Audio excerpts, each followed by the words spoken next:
Hi viewers, welcome to அம்மா சமையல் special channel.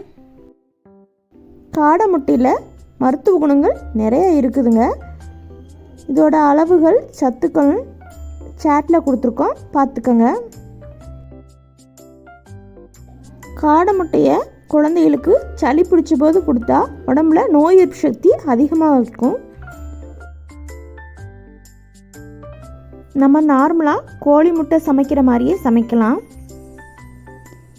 நான் முட்டையை நல்லா வேக வச்சு எடுத்துட்டு தோல் நீக்கிக்கலாம்.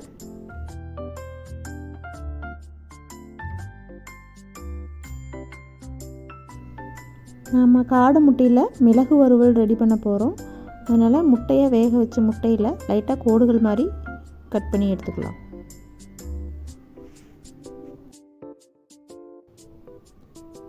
குழந்தைகளுக்கு சளி பிடிச்ச டயத்தில் இந்த மாதிரி காடை முட்டை மிளகு சேர்த்து ஃப்ரை பண்ணி குடிக்கல நோய் எதிர்ப்பு சக்தியை அதிகப்படுத்தும்.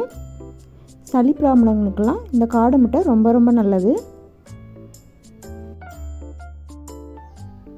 கொஞ்சமாக ஆயில் சேர்த்துட்டு கடுகு சேர்த்து பொரிய விட்டு நம்ம வேக வச்ச முட்டையை சேர்த்துடலாம். ஒரு ஸ்பூன் அளவுக்கு மிளகுத்தூள் சேர்த்துக்கலாம். டேஸ்ட்டுக்காக உப்பு சேர்த்துட்டு நல்லா ஆயிலில் ஃப்ரை பண்ணிடலாம்.